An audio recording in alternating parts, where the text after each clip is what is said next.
Hoje a nossa reflexão tem a ver com esse culto em que celebramos a ceia do Senhor. E o nosso texto bíblico, se você tem a sua Bíblia aí em suas mãos, está na primeira epístola de Paulo aos Coríntios, capítulo 11, versículos 23 a 26. Então, o primeiro capítulo, a carta de Paulo aos Coríntios, capítulo 11, versículos 23 a 26. E o tema que eu dei a mensagem de hoje é: aceitaremos o que o Senhor oferece, comunhão como ato contracultural. Diz assim o apóstolo Paulo: pois recebi do Senhor o que também lhes entreguei, que o Senhor Jesus, na noite em que foi traído, tomou o pão e, tendo dado graças, partiu e disse: isto é meu corpo que é dado em favor de vocês. Façam isso em memória de mim. Da mesma forma, depois da ceia, ele tomou o cálice e disse: este cálice é a nova aliança no meu sangue. Façam isto, sempre que o beberem em memória de mim. Porque sempre que comerem deste pão e beberem deste cálice, vocês anunciam a morte do Senhor até que ele venha. Oremos. Pai, obrigado por essa noite de reencontro e que a tua palavra, que é graça, que é libertadora, que é reveladora, ela possa chegar ao nosso coração nessa noite e encontrar os espaços todos necessários para ela fazer uma revolução na nossa vida. Em nome de Jesus. Amém. Contextualizando aqui esse texto, essa palavra do apóstolo Paulo, os coríntios, na verdade, estavam falhando em praticar a ceia do Senhor de forma como Jesus havia ensinado os seus discípulos e como Paulo também na pregação do evangelho a essa igreja tinha falado. Essa é a única ocasião em todos os escritos do apóstolo Paulo onde ele fala sobre a Eucaristia. Aliás, a palavra Eucaristia é muito interessante o sentido dela. Ela é o ato de ser agradecido. É esse retorno em louvor e gratidão por Deus, deixar a gente participar da comunhão com Ele, da comunhão uns com os outros, através de Jesus Cristo, de forma que nós, protestantes, não precisamos estranhar essa palavra como se ela não nos pertencesse. Ela significa exatamente o ato de ser grato, o ato de ser agradecido. Parece que os coríntios comiam o pão e tomavam o cálice regularmente. Possivelmente eles faziam isso quase que diariamente, mas certamente todos os domingos. Mas o fato é que o comportamento deles à mesa da comunhão levou o apóstolo Paulo a fazer profundos questionamentos sobre a forma como eles estavam vivendo e a forma como eles estavam observando o momento da comunhão com o Senhor. E embora as palavras de Paulo possam ser lembradas como as mesmas palavras no dia da morte de Jesus, ele está pregando aqui, ele está falando com aquela comunidade com outro propósito e outro sentido. Imediatamente antes dos versículos que nós lemos, antes dos versículos 23 a 26, Paulo revela que a etiqueta à mesa dos coríntios nem mesmo era reconhecível como mesa da comunhão, como mesa da gratidão. No versículos 17 a 22, a gente aprende que alguns têm bastante comida e bebida, enquanto outros têm pouco, muito pouco ou quase nada. Alguns já estavam bêbados, tomados pelo álcool antes mesmo dos seus irmãos e das suas irmãs chegarem para aquele momento de grande festa litúrgica. Claramente, alguns dos coríntios também que sentavam à mesa para a partilha do pão e do vinho eram muito mais ricos do que outras pessoas que ali estavam. Então, eles podem comprar mais comida, eles podem comprar mais pão, eles podem comprar mais bebida, e como eles não precisavam trabalhar o dia todo, eles começavam a festa da comunhão bem mais cedo do que os outros que precisavam continuar ganhando o pão de cada dia no trabalho.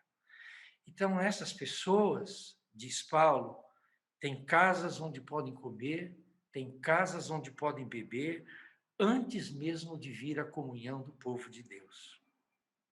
Mas há uma coisa mais interessante nesse texto. Parece, a partir da descrição do apóstolo Paulo, que alguns dos membros daquela comunidade, alguns dos coríntios, estavam permitindo que suas distinções sociais ditassem o comportamento uns dos outros, em vez de permitir que o comportamento de Cristo fosse o referencial para eles se relacionarem uns com os outros. Então, o apóstolo Paulo vai fazer aqui uma admoestação incisiva para a prática da mesa da comunhão entre os coríntios. No capítulo 11, verso 17, o apóstolo já tinha afirmado que a celebração da Santa Ceia do Senhor está realmente fazendo mais mal do que bem para aquela comunidade. Não é pelo pão ou pelo vinho, mas é pelas relações quebradas, pelas relações de poder, pelas relações de distinção que alguns tinham para com outras pessoas. E antes de sermos críticos, com esses cristãos ricos que ali estavam, que eram parte daquela comunidade, a gente precisa lembrar que eles estavam se comportando de acordo com as normas sociais da época. Esperava-se que aqueles, não muito diferentes dos nossos dias, que tinham mais dinheiro e poder, exibissem sua riqueza, consumindo mais comida e, melhor ainda, desfrutando de benefícios por causa do status social, econômico que eles tinham, como, por exemplo, se reunir para ter comunhão com as pessoas da mesma classe social e não repartir a mesa com pessoas mais simples. Na verdade, nesse texto, para manter esse status de alguém no escalão superior, era necessário exibir riqueza e servir a outro com quem uma aliança pudesse garantir honra para a família. Os cristãos, portanto, de Coríntios, que têm meios, poder e força para se embebedar e comer mais, até se fartarem, sem se preocupar com os outros, eles sequer tinham, portanto, sensibilidade a qualquer uma das pessoas. Esse era o grande problema da comunidade. Eles se juntaram a uma comunidade na qual o escândalo da cruz, como Paulo já havia dito, reconfigurou as barreiras sociais, as indiferenças, quem era escravo, quem era livre, os favorecidos e os desfavorecidos.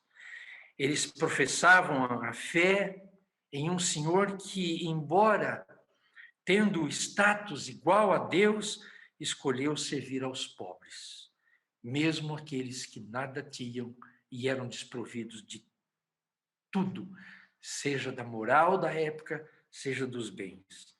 Na mesa da comunhão do Senhor, eles foram chamados a lembrar as ações do Senhor fazendo a mesma coisa.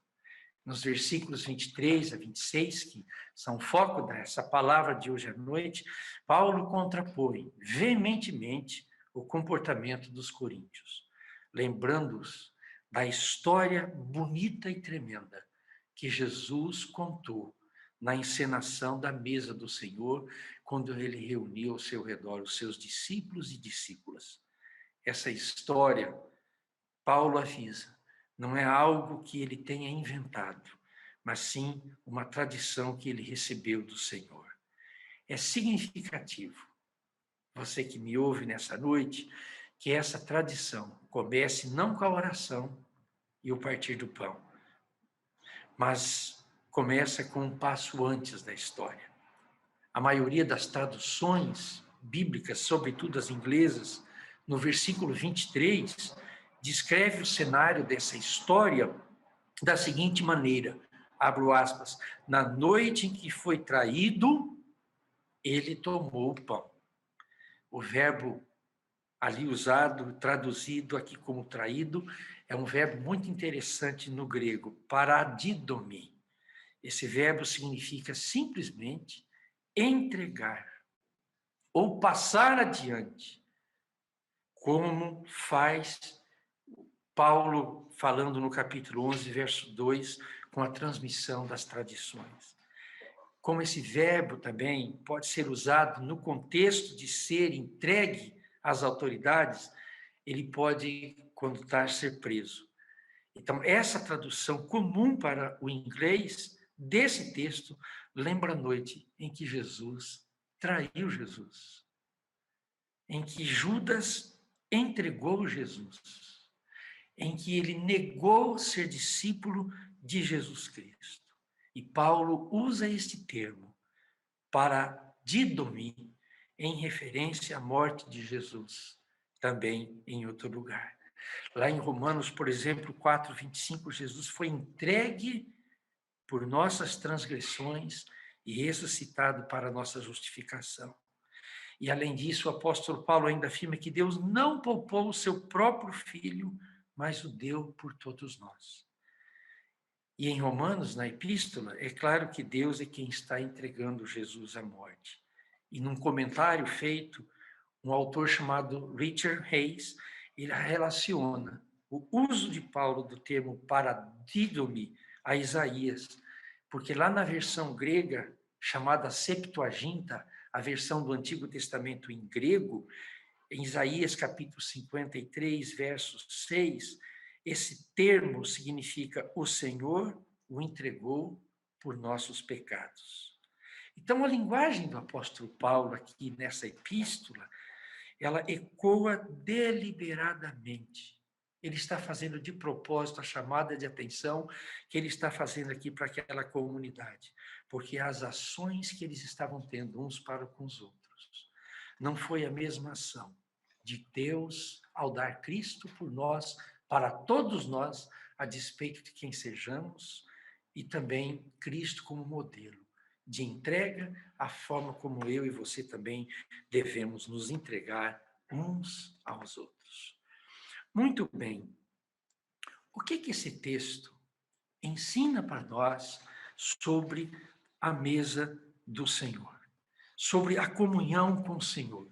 Sobre esse momento de partilha de fé em torno daquilo que Deus nos chama a fazer. Há um cântico muito tradicional entre os anglo-saxões cristãos, uma letra curtinha, apenas 4 frases, que diz assim, sobre a Santa Ceia: aceitaremos o que nos oferece. Vamos viver por sua palavra. Nos amaremos e seremos alimentados por ti, ó Senhor. Essa primeira frase, aceitaremos o que o Senhor nos oferece. Frequentemente, o discurso sobre a teologia da ceia, da última ceia, ou a última comunhão de Jesus com os seus discípulos, enfoca a morte de Cristo como um lugar para provar e ver a salvação de Deus por meio da morte de Jesus. Claro que esse é o sentido. De fato, é o sentido mais bíblico e teológico possível. Mas a ceia do Senhor também é uma representação da ressurreição do Senhor, pois o pão partido é lembrado na comunidade da fé. E é essa representação que uma parte dos membros da igreja em Corinto haviam deixado completamente para trás, usufruindo dos seus privilégios sociais e culturais. Tradicionalmente, as nossas declarações de fé à luz da história, elas enfatizam o nascimento de Jesus e, logo em seguida, ao nascimento de Jesus, elas passam diretamente para o sofrimento de Cristo e a sua morte. Mas para a renovação da vida da igreja e do povo de Deus, a gente precisa redescobrir a vida e o ensino de Jesus como um sinal radical de defesa de todos quantos vivem sem acesso a tudo que é parte da dignidade essencial de todo ser humano a quem Deus proveu. Então, a ceia do Senhor, que é momento de comunhão, de mostrar que somos juntos, estamos juntos, de que temos o mesmo valor e a dignidade diante do amor de Deus, nos ensina a não esperar por um futuro céu, um céu dividido, e nem viver aqui na terra de forma dividida, mas, pelo contrário, a trabalhar pela dimensão, pelo padrão, pela ética do reino de Deus, hoje e agora, ainda que eu seja mais pobre e menor do que você. Esse discurso bonito de Jesus sobre o reino enfatiza o já acima e contra o ainda não do que se espera no cumprimento do reino.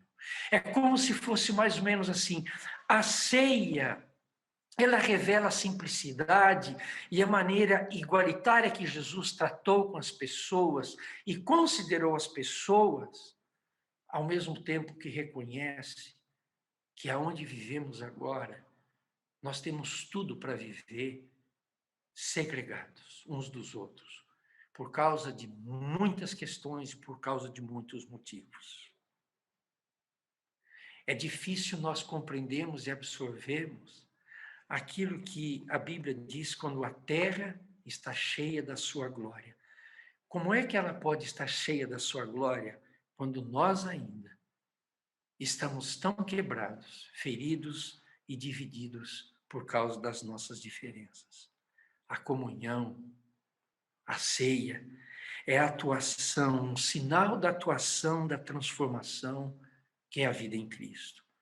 Como alguém já disse, a última ceia especial de Jesus assumiu toda a missão da vida de Cristo. Quando ele toma o pão ali, ele agradece, ele parte e compartilha aquele pão, ele está falando do seu próprio sentido, do que significava para ele, profissionalmente, a sua vida, a sua morte e a sua entrega plena para todas as pessoas, indiscriminadamente. Há um autor escocês chamado John Drury, que ele escreve que o centro da igreja não é amarrar e manter o dogma da verdade sobre a Santa Ceia, as teologias da Santa Ceia. O centro é o partir e o repartir com todos tudo que Deus partiu e repartiu por mim e por você. E isso, numa cultura onde a tendência humana é manter, acumular e segregar. É o que estava acontecendo em Corinto. Romper e dar ou compartilhar é profundamente contracultural. Por isso que a Santa Ceia, a ceia do Senhor, a Eucaristia do Senhor, ou a comunhão do Senhor, como queiramos chamar esse momento, ela é um ato, um símbolo, um sinal contracultural. Porque ela vai, o seu sentido vai contra tudo aquilo que a nossa tendência humana tende a fazer e a viver. Eu como, eu bebo, eu me desfruto, eu tenho a comunhão, eu tenho o privilégio. Não foi assim que Jesus disse. Ele abençoou e partiu para todos e disse: isto é o meu corpo, que é para todos vocês. Além disso, a comunhão é frequentemente vista como uma experiência, da nossa parte, intensamente arrebatadora, parece que espiritual e muito subjetiva para cada um de nós. Nossa ênfase em torná-los juntos e na comunhão entre ele, além de nós, no entanto, também é contracultural. Por quê? Porque a comunhão não é apenas sobre eu e o meu Jesus. Eu e a minha fé. Eu e o que eu creio. O reino da cidadania de Deus fala de hospitalidade, fala de generosidade, fala de transformação, fala de comunidade, fala de unidade. Tudo isso tido como valores acima e contra os valores de uma cultura de consumo individualista, de bens individualizados. Partir e compartilhar o pão conecta-se através do tempo, chega até nós hoje, através das fronteiras de um desafio ao nosso impulso de ter e parece querer policiar o que os outros têm. De ser uma coisa e querer policiar também os que os outros são. Pão e vinho são alimentos e bebida para todos, básicos para a sobrevivência, para o encontrar-se, para o estar junto, para não ver a gente na perspectiva das nossas diferenças, mas para nos ver na perspectiva de que somos uma comunidade. Somos um só em Cristo.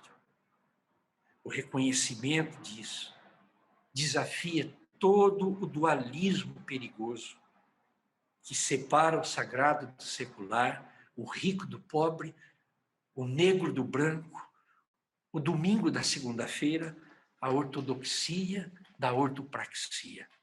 Aceitar o que Deus nos oferece na mesa do Senhor, na mesa da comunhão, na Eucaristia, que Ele nos oferece, é um ato de solidariedade com todos esses valores contraculturais. Então, nós vivemos, irmãos, por causa da palavra de Deus.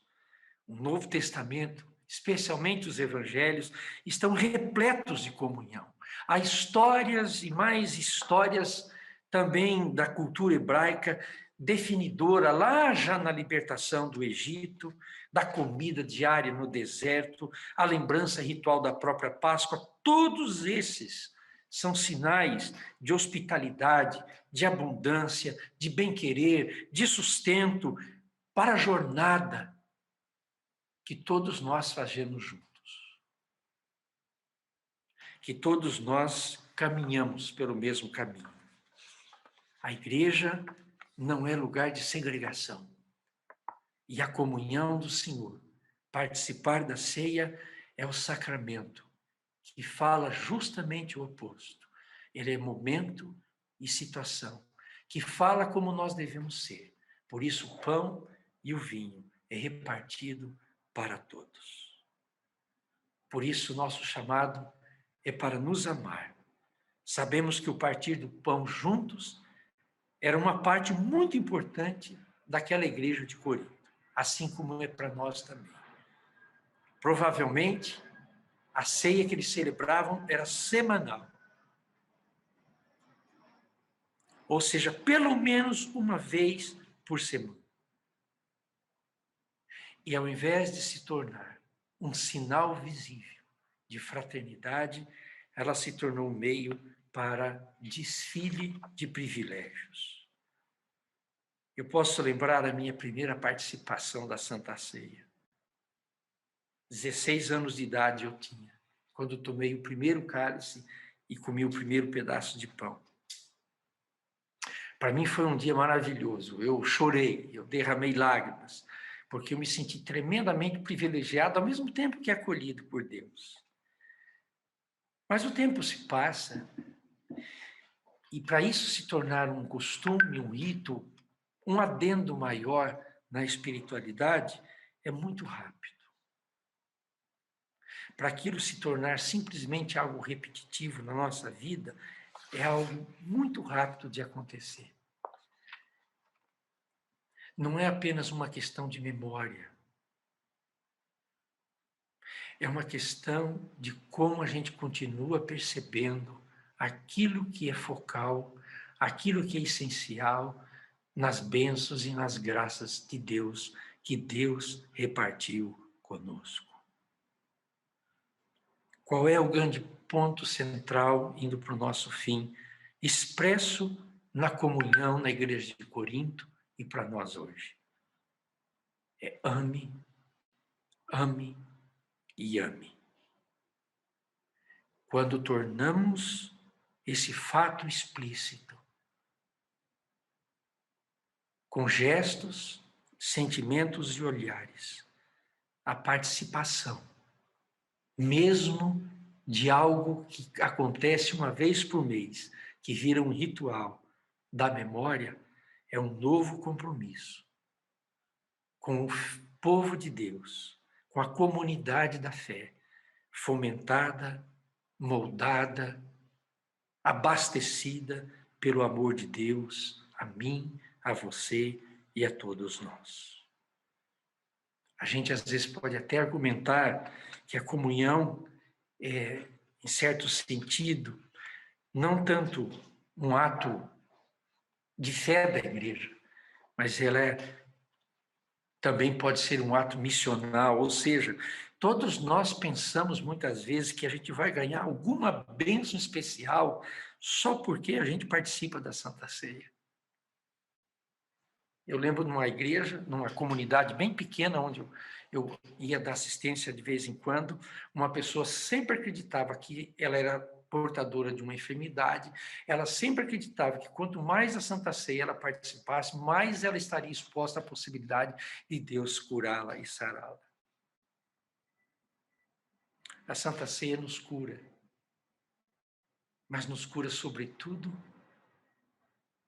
das diferenças que nós construímos em nossa vida, do individualismo que nós construímos em nossa existência, da indiferença nossa para com as pessoas.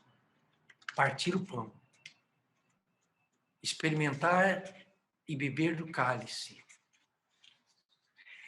é algo que só tem sentido se ele for comum.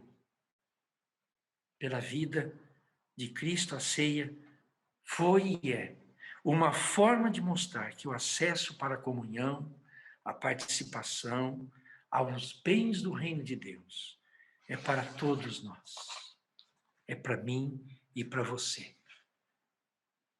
Ser alimentado pelo Senhor é o que Deus tem para mim e para qualquer um que esteja ao meu redor. Se quisermos continuar na luta, na caminhada da encarnação do Verbo que se fez carne, nós precisamos receber Cristo em nosso corpo, em nossa mente, em nossos costumes, em nosso jeito de ser cristão. E então, precisamos ver, com base nesse impulso de gratidão a Deus, que eu sou chamado para partilhar, participar, para receber e para entregar. Algo novo acontece com essa consciência. E isso se chama ressurreição. Não do corpo, mas a ressurreição do espírito. Do sentido do que Deus é e do que Deus quer fazer na nossa vida. Feche os seus olhos, nós vamos participar da ceia do Senhor agora. Ela é mesa de fraternidade, de comunhão. Ela não é a minha mesa, não é a minha bênção, não é o meu privilégio. Ela retrata a minha vida como quem recebe e como entrega. Esse é o momento de orarmos e dizermos: Senhor, eu estou aqui, online, só vejo os meus amigos presencialmente. Além dessa divisão, além dessa separação, que separação outra nós podemos ter em nossa vida em relação às pessoas? O que Deus pede de nós? O que a Santa Ceia chama dentro de nós, de Deus?